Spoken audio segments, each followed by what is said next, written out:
हो, बरं आठवलं. परवाच देव भेटला होता. माणसं बनवताना काय त्रास पडतो ते सांगत होता. म्हणाला, फार कष्टाचे काम, जरा उसंत नाही नाही आराम. म्हणजे साकार साधारण सारखे असले तरी चालतात, पण डिझाईन्स वेगवेगळे बनवायला लागतात. म्हणून साचं बनवून भागत नाही, कारण सरळ नाकावर प्रत्येक वेळी टपोरे डोळे शोभतीलच असे नाही, आणि गोल चेहऱ्याला एकसारखी जीवनी लावून भागत नाही.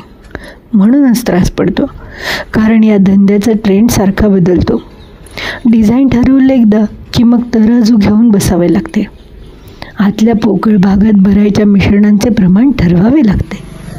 ही मिश्रणे बनवणे फारच कौशल्याचे काम असते, कारण सहनशक्ती जास्त टाकली तर प्रतिकारशक्ती बेताने टाकावी लागते. भोळेपणात फार सरळपणा टाकून चालत नाही, माणसं ठिसूळ बनून जातात. मग बिलिंदरपणाचे 2 थेंब टाकावेच लागतात. पण बिलिंदरपणा जास्त झाला तर त्याचा रंग डोळ्यात उतरतो. काळजी फार पडली तर केसाचा रंग बदलतो. सारांश काय, हा धंदा फार काळजीपूर्वक करावा लागतो. पहा ना, पूर्वीचे पुरुष आता खपत नाहीत. पूर्वीच्या स्त्रियांचे नमुने आजकाल चालत नाहीत. आता स्त्रीच्या मूर्तीचा नवीन नमुना केला आहे. पूर्वी सहनशीलता जास्त, प्रतिकार थोडा टाकावा लागे. आता उलट प्रकार झाला आहे. थोडासा हट्टीपणा पूर्वी पुरत असे, त्यात किंचित लाडिकपणा मिसळावा लागे. आता मात्र लाडिकपणाची फॅशन आउटडेटेड आहे. उलट जरा कडकपणालाच डिमांड आहे. त्यामुळे म्हणे कर्तृत्वाचा रंग खुलतो. अशा मूर्तींना आजकाल चांगला भाव असतो. स्त्रीतला सोशिकपणा उरला तो आता पुरुषात टाकून दिला, कारण पुरुषांची माती आजकाल मनासारखी मिळत नाही. पूर्वीच्या कडव्या मातीचा आता उपयोग नसतो. मग त्यात 3 भाग तडजोड आणि 1 भाग सोशिकपणा मिसळावा लागतो. मग हवा तसा नरम पुरुष तयार होतो. सगळ्यात अवघड असते कलाकार बनवणे. डोके दुखेच त्यांचं मिश्रण बनवणे, कारण कला भरपूर टाकायची तर त्यात व्यवहार टाकून चालत नाही, आणि लहरीपणाही आवश्यक. हळवेपणाही टाकून चालत नाही. खरं तर कलाकाराच्या नशिबाला लोकमान्यतेचा हात लावून चांगले म्हणावे लागते. पण आजकाल ती किती बेभरवशी आणि किती महाग पडते. पण कधीकधी असंही होते की तिच्याबरोबर खास कोट्यात राजमान्यताही मिळते आणि झकास मूर्ती तयार होते. पण असे क्वचितच. एरवी लोकमान्यतेचा हात फिरत नाही आणि अशी मूर्ती फार काळ टिकत नाही. त्या मानाने व्यापारी बनवणे सोपे.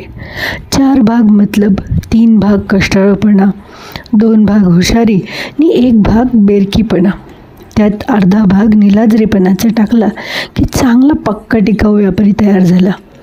नेता बनवणं जरा जिकिरीचं, कारण विविध रसायनांचं काटेकोर मिश्रण करायचं. लाचारी, हुशारी, मगरुरी समप्रमाणात, दांभिकपणा आणि क्रूरपणा अर्धा भाग, निलाजरेपणा त्याच प्रमाणात. या सगळ्याला दिखाऊपणाचा 1 हात लावून कालवायचं आणि गरिबांच्या कळवळ्यात घोळवून वाळवायचं.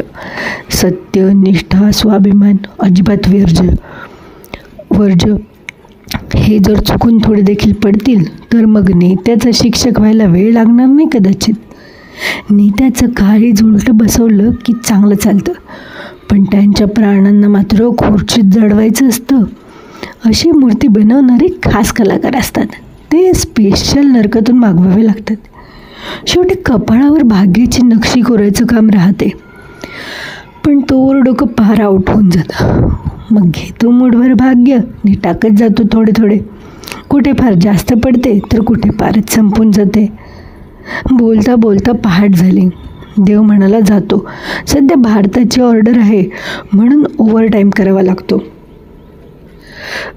काळीच कुपी, संजीवनी बोकील, अशाच कविता मी बोलत राहीन. घाई करू नकोस, पांढरे निशाण उभारायचे. घाई करू नकोस, मूडभर हृदया प्रयत्न कर.